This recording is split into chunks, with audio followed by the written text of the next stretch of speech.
el ahogado más hermoso del mundo. Los primeros niños que vieron el promontorio oscuro y sigiloso que se acercaba por el mar, se hicieron la ilusión de que era un barco enemigo. Después vieron que no llevaba banderas ni arboladura y pensaron que fuera una ballena. Pero cuando quedó varado en la playa, le quitaron los matorrales de sargazos, los filamentos de medusas y los restos de cardúmenes y naufragios que llevaba encima, y sólo entonces descubrieron que era un ahogado. Habían jugado con él toda la tarde, enterrándolo y desenterrándolo en la arena, cuando alguien los vio por casualidad y dio la voz de alarma en el pueblo. Los hombres que lo cargaron hasta la casa más próxima notaron que pesaba más que todos los muertos conocidos, casi tanto como un caballo, y se dijeron que tal vez había estado demasiado tiempo a la deriva y el agua se le había metido dentro de los huesos. Cuando lo tendieron en el suelo vieron que había sido mucho más grande que todos los hombres, pues apenas sí cabía en la caza, pero pensaron que tal vez la facultad de seguir creciendo después de la muerte estaba en la naturaleza de ciertos ahogados. Tenía el olor del mar y sólo la forma permitía suponer que era el cadáver de un ser humano, porque su piel estaba revestida de una coraza de rémora y de lodo. No tuvieron que limpiarle la cara para saber que era un muerto ajeno. El pueblo tenía apenas unas 20 casas de tablas, con patios de piedras sin flores, desperdigadas en el extremo de un cabo desértico. La tierra era tan escasa que las madres andaban siempre con el temor de que el viento se llevara a los niños, y a los muertos que les iban causando los años tenían que tirarlos en los acantilados. Pero el mar era manso y pródigo, y todos los hombres cabían en 7 botes. Así que cuando se encontraron el ahogado, les bastó con mirarse los unos a los otros para darse cuenta de que estaban completos. Aquella noche no salieron a trabajar en el mar. Mientras los hombres averiguaban si no faltaba alguien en los pueblos vecinos, las mujeres se quedaron cuidando al ahogado. Le quitaron el lodo con tapones de esparto, le desenredaron del cabello los abrojos submarinos y le rasparon la rémora con fierros de desescamar pescados.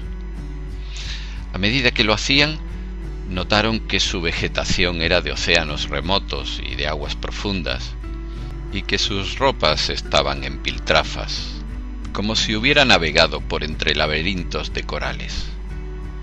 Notaron también que sobrellevaba la muerte con altivez, pues no tenía el semblante solitario de los otros ahogados del mar, ni tampoco la catadura sórdida y menesterosa de los ahogados fluviales. Pero solamente cuando acabaron de limpiarlo, tuvieron conciencia de la clase de hombre que era, y entonces se quedaron sin aliento.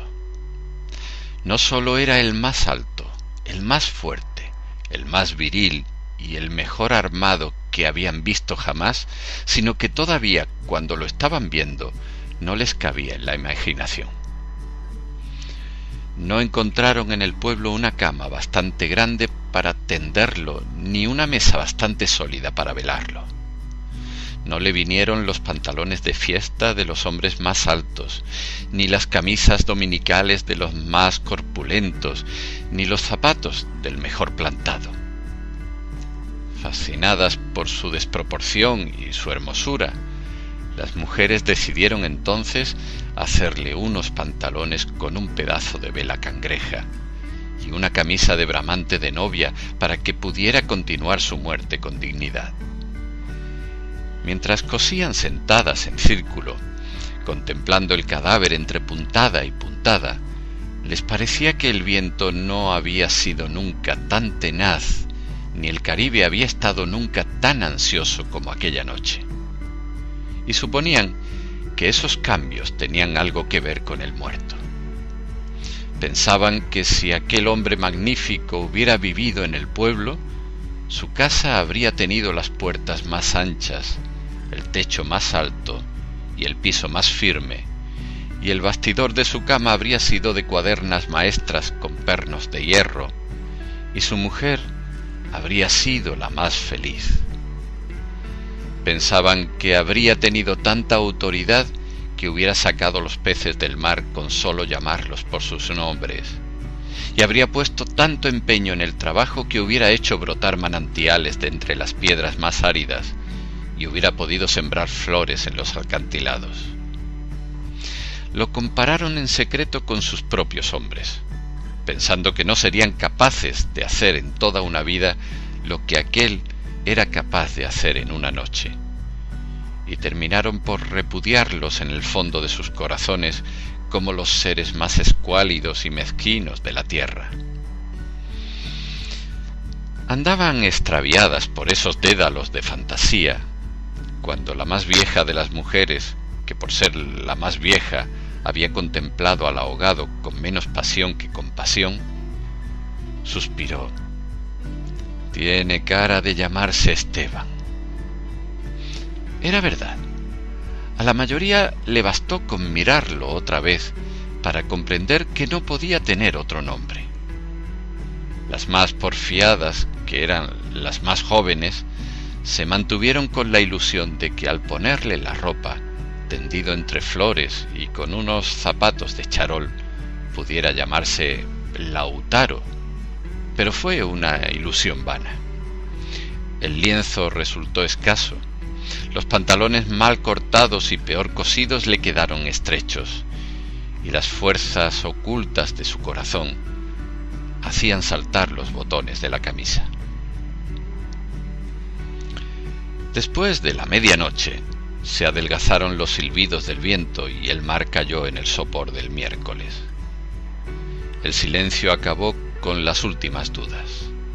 Era Esteban. Las mujeres que lo habían vestido, las que lo habían peinado, las que le habían cortado las uñas y raspado la barba, no pudieron reprimir un estremecimiento de compasión cuando tuvieron que resignarse a dejarlo tirado por los suelos. Fue entonces cuando comprendieron cuánto debió haber sido de infeliz con aquel cuerpo descomunal, si hasta después de muerto le estorbaba. Lo vieron condenado en vida a pasar de medio lado por las puertas, a descalabrarse con los travesaños, a permanecer de pie en las visitas sin saber qué hacer con sus tiernas y rosadas manos de buey de mar, mientras la dueña de casa buscaba la silla más resistente y le suplicaba muerta de miedo: «Siéntese aquí, Esteban, hágame el favor». Y él, recostado contra las paredes, sonriendo: «No, no se preocupe, señora, así estoy bien», con los talones en carne viva y las espaldas escaldadas de tanto repetir lo mismo en todas las visitas. «No se preocupe, señora, así estoy bien», solo para no pasar vergüenza de desbaratar la silla, y acaso sin haber sabido nunca que quienes le decían: «No te vayas, Esteban, espérate siquiera hasta que hierva el café», eran los mismos que después susurraban: «Ya se fue el bobo grande, qué bueno, ya se fue el tonto hermoso». Esto pensaban las mujeres frente al cadáver un poco antes del amanecer.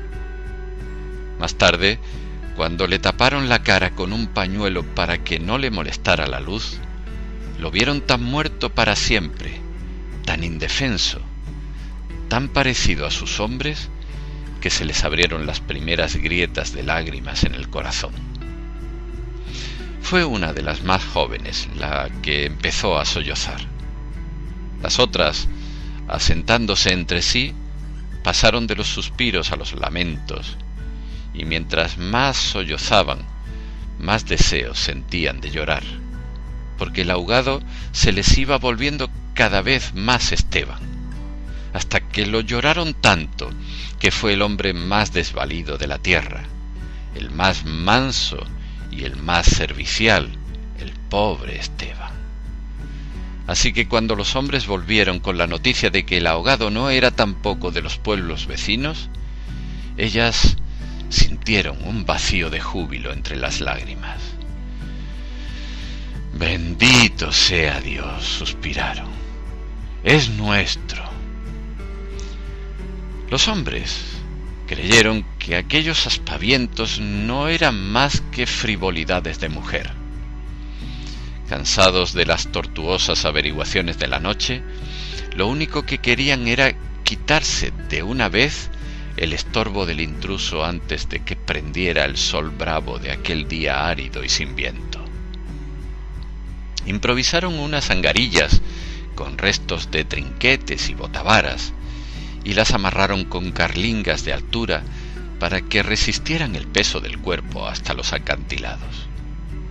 Quisieron encadenarle a los tobillos un ancla de buque mercante para que fondeara sin tropiezos en los mares más profundos, donde los peces son ciegos y los buzos se mueren de nostalgia, de manera que las malas corrientes no fueran a devolverlo a la orilla como había sucedido con otros cuerpos. Pero mientras más se apresuraban, más cosas se les ocurrían a las mujeres para perder el tiempo. Andaban como gallinas asustadas picoteando amuletos de mar en los arcones, unas estorbando aquí porque querían ponerle al ahogado los escapularios del buen viento, otras estorbando allá para abrocharse una pulsera de orientación. Y al cabo de tanto «quítate de ahí, mujer, ponte donde no estorbes, mira que casi me haces caer sobre el difunto», a los hombres se les subieron al hígado las suspicacias y empezaron a rezongar que con qué objeto tanta ferretería de altar mayor para un forastero si por muchos estoperoles y calderetas que llevara encima se lo iban a masticar los tiburones. Pero ellas seguían tripotando sus reliquias de pacotilla, llevando y trayendo, tropezando, mientras se le iban en suspiros lo que no se les iba en lágrimas. Así que los hombres terminaron por despotricar que de cuándo acá semejante alboroto por un muerto al garete, un ahogado de nadie, un fiambre de mierda. Una de las mujeres, mortificada por tanta insolencia, le quitó entonces al cadáver el pañuelo de la cara y también los hombres se quedaron sin aliento. Era Esteban. No hubo que repetirlo para que lo reconocieran. Si les hubieran dicho Sir Walter Raleigh, quizás hasta ellos se habrían impresionado con su acento de gringo, con su guacamayo en el hombro, con su arcabuz de matar caníbales. Pero Esteban solamente podía ser uno en el mundo. Y allí estaba, tirado como un sábalo, sin botines, con unos pantalones de 7 mesino y esas uñas rocallosas que sólo podían cortarse a cuchillo. Bastó con que le quitaran el pañuelo de la cara para darse cuenta de que estaba avergonzado, de que no tenía la culpa de ser tan grande, ni tan pesado, ni tan hermoso. Y si hubiera sabido que aquello iba a suceder, habría buscado un lugar más discreto para ahogarse. En serio, me hubiera amarrado yo mismo un áncora de galón en el cuello y hubiera trastabillado como quien no quiere la cosa en los acantilados, para no andar ahora estorbando con este muerto de miércoles, como ustedes dicen, para no molestar a nadie con esta porquería de fiambre que no tiene nada que ver conmigo.